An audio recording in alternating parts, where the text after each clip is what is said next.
Are you serious? You want to use your paid leave now, during such a busy time? What are you thinking? Mary, the executive, snapped at me. Yes, I'm serious. It's for my brother's wedding. Fine, take the day off. Actually, don't bother coming back at all. You're fired. Do you understand? Those were the shocking words I received from Mary when I requested a single day of paid leave after dedicating over 10 years to the company. It was the breaking point for me after enduring her harassment for so long. I quit. I'll be using my remaining 40 days of paid leave starting today. Thank you for everything over the years, I said, taking off my apron and gathering my belongings. Little did Mary or I know, my departure would lead to a major crash in the company's stock prices. My name is Lisa. My brother Bob and I had a comfortable life with our kind parents. Every summer, we'd go on 2-day trips, often visiting famous amusement parks within the country. However, our lives changed drastically in the spring of my senior year of high school.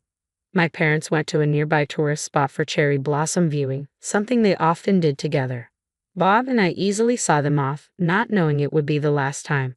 On their way back, they were involved in a multi-car accident. Their car was wrecked, and both of them passed away suddenly. Bob and I, who had been comfortably protected by our parents, were thrown into the rough seas of society. As the older sister, I had no time to mourn. I had to shoulder the burdens of life quickly. Bob was still in middle school, so I had to be strong for both of us. Holding back my tears, I took care of all the household chores. Fortunately, we had some savings and insurance money left by our parents, so we weren't immediately troubled by living expenses. However, Bob was a bright student who excelled in his studies. Unlike me, I wanted to give him the opportunity to go to college. I was speechless when I checked the college tuition fees. I had wanted to go to college myself and study nutrition, but that wasn't an option anymore. Deciding to use our parents' savings for Bob's college, I realized I needed to find a job as soon as I graduated from high school to sustain our future. My job hunt went relatively smoothly. When considering where to apply, I thought of working somewhere related to something my parents loved. That's when I found out about a confectionery shop called Johnson's, which made chestnut sweets, a favorite of my parents. The place was easily accessible from my house, so I set my sights on Johnson's as my top choice and poured my heart into the resume. Before I knew it, I was advancing to an interview with the president and quickly received a job offer. To celebrate, I bought a special chestnut cake and shared it with Bob. He tearfully apologized for making me give up on going to college because of him, but I kept telling him not to worry. He shouldn't worry about such things. I hugged him and repeatedly assured him it was okay. Although giving up on college was disappointing, I was genuinely happy to work at the store my parents loved. I learned that Johnson's, a confectionery store, was unusually a publicly traded company and quite large. I felt a little pride in being able to work at the main store. Life as a working adult was busy but fulfilling. I'd work all day, come home, cook dinner, clean up, and sleep. In the morning, I'd do laundry and head to the shop. Since I had decided to use the money my parents left for Bob's tuition, I supported our living expenses with my salary alone. I would score supermarket flyers for bargains to feed a hungry high school boy and myself while cutting down on food expenses. I wanted cute cosmetics now that I was working, but I settled for cheaper ones from the supermarket. I kept telling myself to save until Bob graduated from college. He offered to help with household chores, but knowing he studied late into the night, I firmly refused. When I told him, "We can't afford a gap year, so you need to study hard now to make up for it," he understood and began to study even harder. Every day his hard work paid off, and he got into a national university. We cried and celebrated together when he got into his first choice university. Once in college, Bob started part-time work, bringing a bit of ease to our lives. When he bought me a dress with his first paycheck, I was so moved that I cried on the train home. Bob's college years flew by quickly. He secured a job as an executive assistant at a company under Smith Holdings, a major corporation, and decided to move out after graduating. It felt like a hole was left in my heart when Bob, whom I raised like a parent, moved out, especially in the early spring chill. However, I was relieved that I could support him through college despite our parents' absence.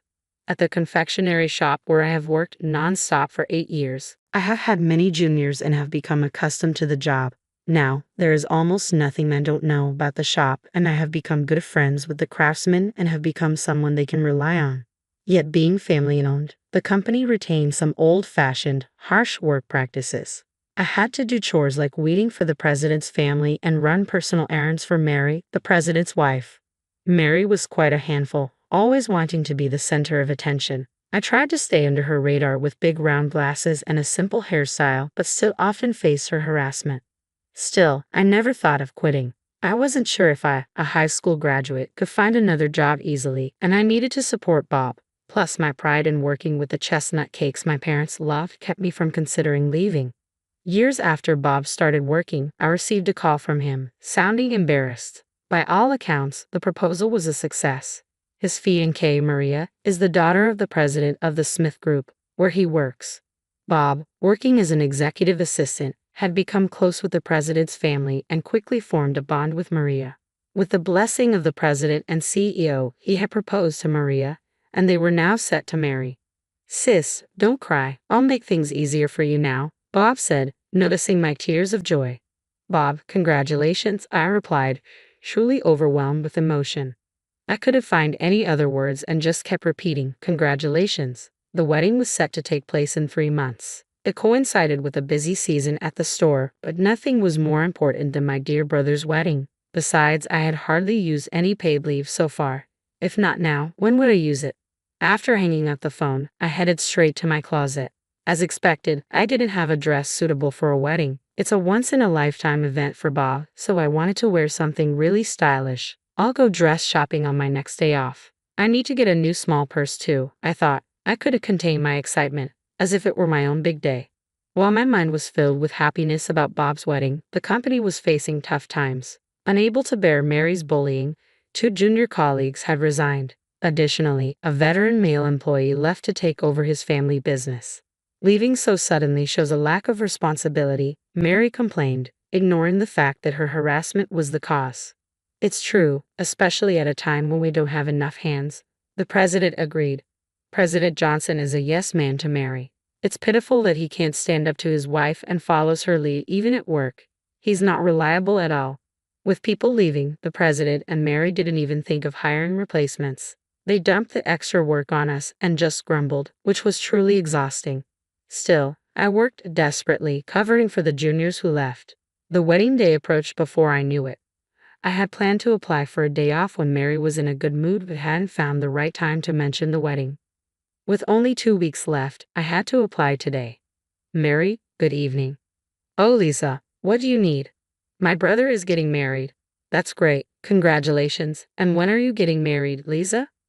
I was just there to apply for leave. Why did she need to ask about my marriage prospects? Annoyed but not showing it, I continued, "Someday I will. For now, I'd like to take a day off on the 25th, Sunday." "What? You want to take a day off during this busy period? Are you serious?" "I am. It's my brother's wedding." "Fine, take the day off. Actually, you don't need to come back ever. You're fired. Understand? Fired. Fired after over 10 years of dedicated service, hardly taking any leave, and for my brother's wedding. Working tirelessly through this busy period, even covering for those who left." Something inside me snapped. Perhaps it was the last straw after enduring years of Mary's harassment.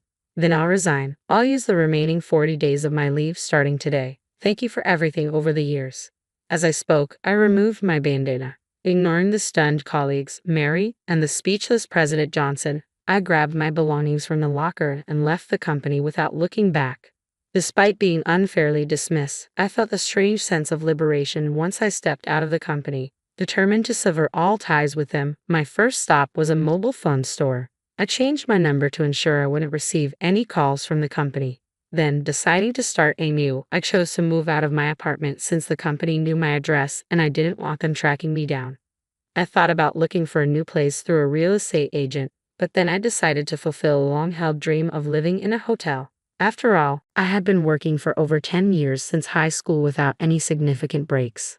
I couldn't spend my salary on leisure. I had been thrifty, buying only essential clothes and cosmetics, and dining out was out of the question. In other words, I had a decent amount of savings.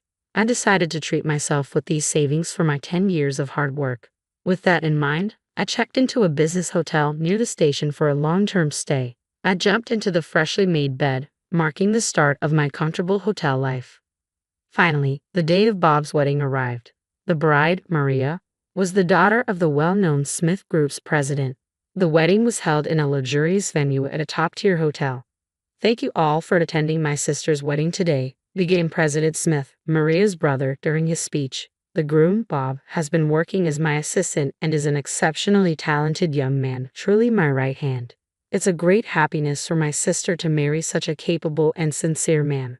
For us at Smith Group, it's also a great addition to have such a strong character join our family, promising future growth and stability for our group. Tears welled up in my eyes during his speech. My brother had become more admirable than I ever imagined. Who would have thought he'd earn enough trust to marry the sister of a president? According to what Bob had told me, President Smith, the son of the chairman, is expected to be the next chairman of the group. Together with President Smith, my brother Bob is improving the performance of the company they currently manage. I recalled the sudden grief I faced in my senior year of high school when our parents passed away. Bob was just a middle schooler then. I, not yet fully an adult myself, seriously struggled with how to guide my brother into adulthood. Seeing the balance in the savings account left by our parents, I even contemplated dropping out of high school to work. Bob once hesitantly said, I wanted to attend a tutoring school during the summer break. I remember my smile being strained as I said, sure, go ahead and do your best. Through desperate money management and cooking efforts, I helped Bob graduate from college. Now he's doing a respectable job, good enough to marry into a more affluent family. This must be what they mean by a sister's pride. Maria, soon to be Bob's wife, was smiling happily beside him. The more I looked at her, the more I admired her elegant beauty. As a sister, what relieved me most was how kind Maria seemed. Every time something happened, their glances and shared laughter showed how deeply they were in love. It filled me with happiness too. It was during the meal with our family after the ceremony when Bob noticed something. Sis, is there something bothering you?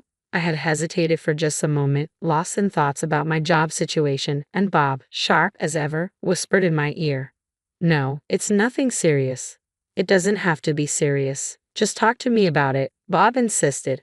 It's not something to discuss on such a happy day. I'll tell you later. But now you've got me worried. Come here for a second. He gently pushed me behind a partition, giving us privacy. I teared up again at my brother's thoughtfulness. Sis, is it about your job? Did something tough happen? Bob had hit the nail on the head.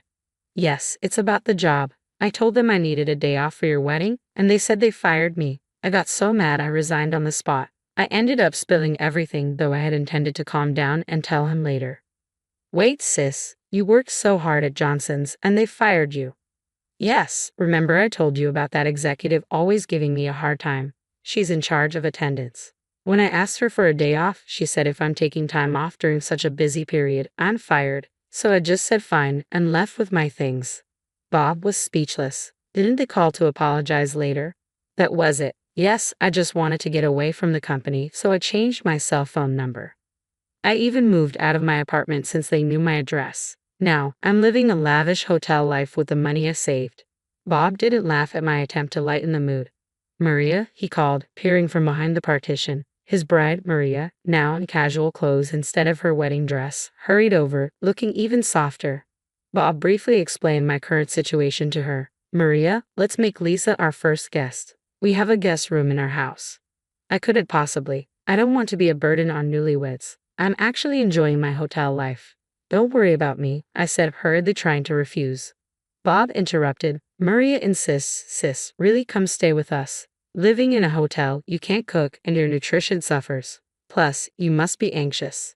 Stay with us until you find your next job. That's right, Maria added. Our father built us a house that's actually too big for just the two of us. It's perfect. Please stay with us until you feel settled, Lisa. I couldn't possibly. I feel so indebted. It's okay, Maria said gently. If you could teach me some of Bob's favorite dishes when you have time, it would help me too. Please, really, is it okay? Unable to lift my head from a mix of gratitude and guilt, I nodded. They both smiled, and it was decided that I would stay with my brother and his new wife. About a week after I started staying at Bob's, a man came to visit, escorted by Bob. It was John, the son of the president of Johnson's, where I used to work. I knew him by sight, but as he worked for a different company, we had hardly spoken. Why are you here with Bob? I asked, surprised. I wondered. Bob grinned. Actually, he's a friend from college. John spoke up. Regarding the many years you worked at Johnson's, my parents did something terrible. I can't apologize enough. He sincerely apologized. No, John, you don't need to apologize, I said. Well, I've been thinking of returning to the family business.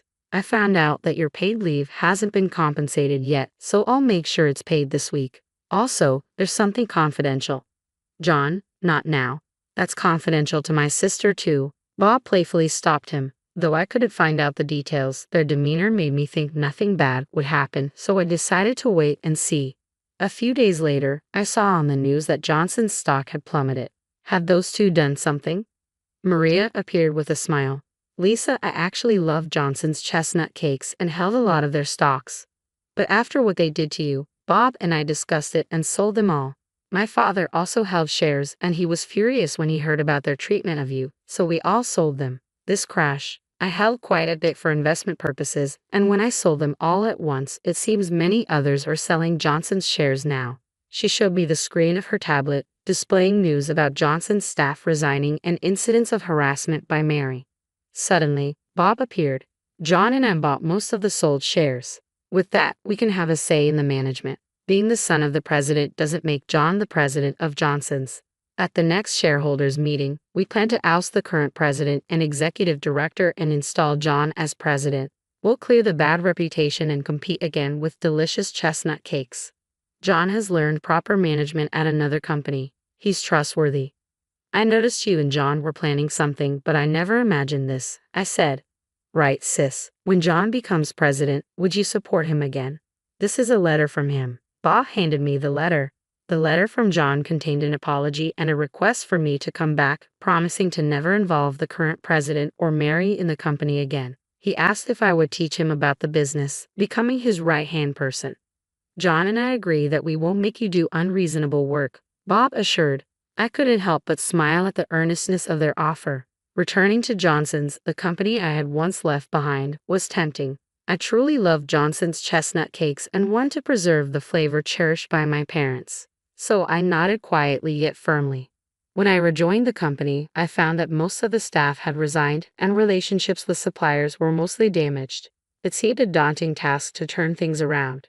However, the staff who stayed were highly motivated, filled with a desire to protect Johnson's flavors. Moreover, craftsmen who had been with the company since the previous president's time and long-term suppliers were hopeful about John's leadership, which shone a ray of hope for revival. Just as the business started to improve, the former president and Mary showed up, apparently trying to make a comeback. When security tried to remove them, they began throwing office supplies. I immediately called the police. I'll sue you. How dare you do this? Mary screamed.